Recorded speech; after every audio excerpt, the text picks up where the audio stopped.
Abatuuze b'omu kitundu kino ab'obumu baatandikawo akatale kaabwe era nga kabayambako okuguza abantu abaliraanyeewo ssaako n'abayise mu luguudo luno entonotono eza FIDA. Basoomoozebwa okuba nti kasasiro wamu n'abantu abaliraanyeewo okutaka zambi naddala ng'enkuba etonnya. Omutuuze omu atunnyonnyodde nti abantu abo baagezaako n'okubagambako naye mpaawo kye baawulira. Bw'ati mu kwogera kwe bwannyonnyodde. Tufuna okusoomoozebwa naddala ddala nga bannaffe abali eri ab'ebizimbe ebiri waggulu eyo bo obudde bw'enkuba bwe butandika enkuba otandika okutonnya nga basumulula toyireti zaabwe nga mukoka ayita omwala nga gutwala enkuba oluusi eweze oluusi teweze ne tulyoka tufa ekivundu kya toyireti eziva eyo waggulu zonna ziyita wano mu mwala oguli mu katale kaffe. So tufuna okusoomoozebwa kw'amaanyi olw'embeera eyo nti obudde bw'enkuba butuyisiza ddala bubi. Ng'oggyeko abataka zambi mulimu n'abamansa kasasiro mu buli kitundu. Bwe tutuukiriddeko mmeeya w'ekitundu kino Amos Kigongo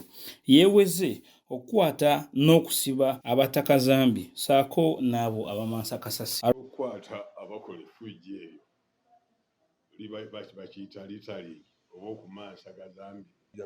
Ne kati abo b'ettaka twaliyisiza mu kanso eyawedde eya Mukono Municipal Council tugenda siba omuntu eruzira oba ekawuga ebbanga kooti yenna erisalawo nga tukukwatte omansa kasasiro okukwatako litalingi twaliyisiza twalisomye kati ngenda kulitambuza buli kyalo buli kyamaani akimanye buli mutuuze kimanyi nti bagenda kukusiba okusuula kasasiro wootasaanidde. Arafat Muledo ku lwa MRU TV.